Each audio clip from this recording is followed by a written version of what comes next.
Makabawi kaya taani sa tuang nagasto?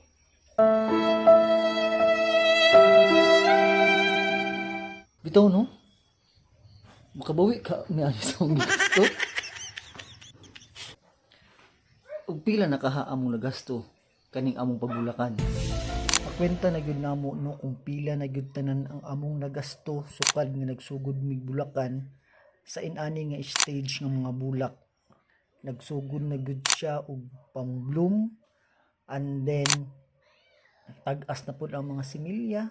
So karon tabangi gyud ninyo o come up sa tanan namong nagasto. Hello, good morning. This is Tagan Farming Adventure once again. Ug naatay dako jud kaayo nga pangutana. No? Makabawi kaya taani sa tuang gigasto. Actually, nagkatawa lang ko sa akong misis kay siya man ang atong budgeting officer. So, kanang lista gina niya kung unsa unsa na nagasto na mo ang pagbulakan.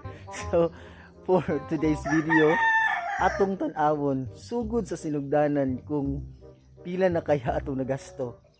Actually, kanipod nga among vlog karon is kanang maghatag pud ni siya pagtulunan sa mga kanang nainganyo gani ang video ug kanang gusto pud mag-start silang journey sa pagtanom, either gulay man, bulak o unsa ba diha.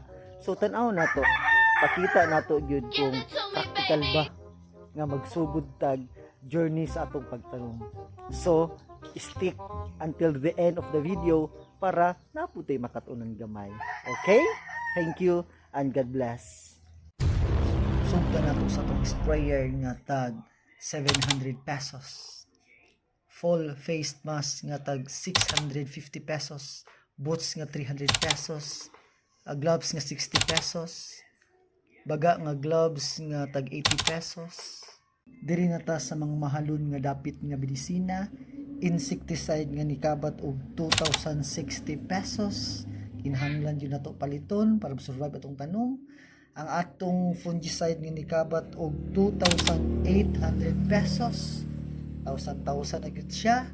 Ug ang atong abono nga mikabat og 2,269 pesos. Halaka. Napata sa katunga, wala pa ta mahuman. Napaidungag.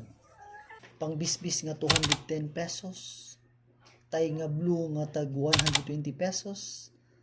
Net garden nga 1,563 pesos.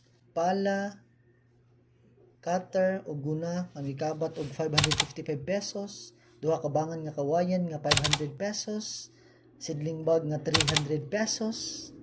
Charan! Mauna ni tanan ang atong napalit since nga nagsugod tag pagtanom og bulak. Mikabat og 12,417 pesos. Wait, what? Ug napagyudete gipailisdag mga manok. Halaka. Tuko na di sa mga gusto no.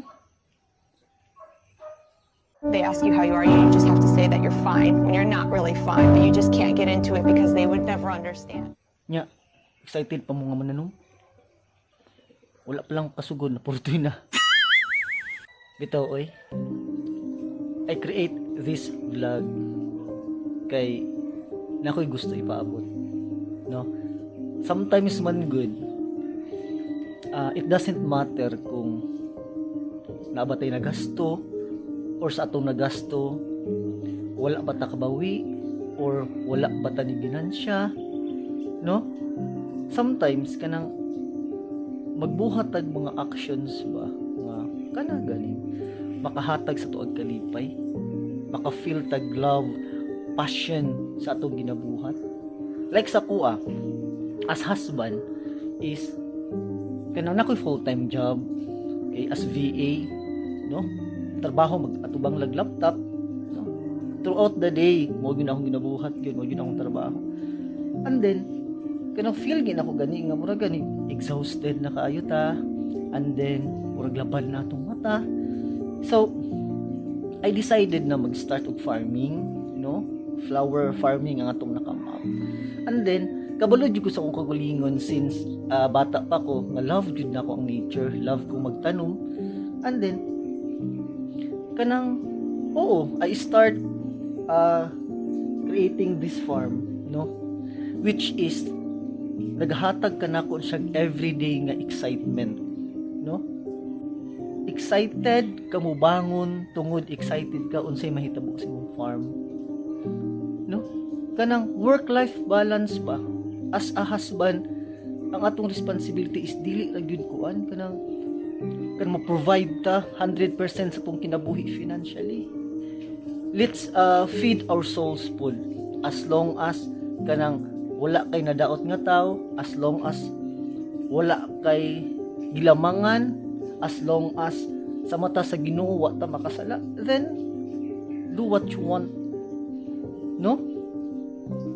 It doesn't matter kung nigasto ba ka ana, basta importante is everyday maka-feel kag excitement, desire, no, happy ka sa imong life as a husband, as a provider sa imong pamilya, no.